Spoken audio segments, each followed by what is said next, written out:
Happy birthday. We have been breeding soldiers like Spartans for the last 300 years. Being born into a world where hatred suffocates their lives, but see, roses can grow from concrete, and being notorious is a big thing. There are street armies, drenched in blue or red, colored like capillaries, fighting for their lives in vain. When cavalries used to march in unison towards freedom, and there was such a thing as a nonviolent war criminal, we have been breeding kings and queens, but not chess. See, this game between blacks and whites was more like the Othello type, the way whites flipped whips and blacks had to turn over their rights. But see, this ain't no board game, this is life. But not as we know it, because to know it, we need proof to show it, and clearly textbooks and pictures aren't doing the job. When we complain about our rights to own property, we obviously don't know what it feels like to be property, and ironically, everyone wants the backseats of the bus when those weren't the ones Rosa were imprisoned for. So what were the Greensboro 4 sit-ins for?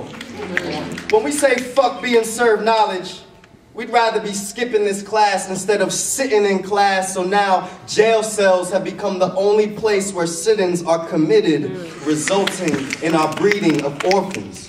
Inducted into a society without parenthood, just brotherhood, so the neighborhood does what the mother should. So there are Simbas being raised in the concrete jungle by nothing but their pride, and I wonder why.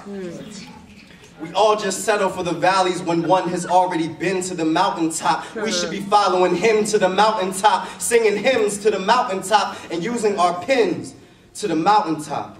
With tributaries of ink bleeding from our river of thought, there should be nothing stopping our flows, because yo, we have been breeding hip-hoppers, showstoppers, beat rockers, pop lockers, and graffiti artists that made trains seem like tie-dyed chain links that held the whole world together. Those building murals were the only crimes in the whole city, with just one side to a story. And while they told stories like cavemen, MCs would let their Adidas tongues do the talking, while B-boys would communicate through body language, and DJs would chicka-chicka talk with their hands. And I understand, and am fully aware that I'm not black.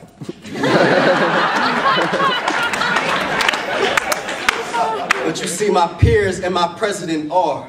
So the least I could do is show appreciation to a culture that's been unifying friendships and nations for centuries, because we have been breeding a culture that has bred me. And I realize that the present is a gift we may only receive if the past is appreciated. So if our yesterdays have been breeding our todays, and our todays will breed our tomorrows, in order to nourish our futures, we must understand the parents of our past, and understand that black history is like black soil, rich and fertile, growing seeds of success and individuality. But see, black history is more than just black history, you see. It's red, white, and blue history as well.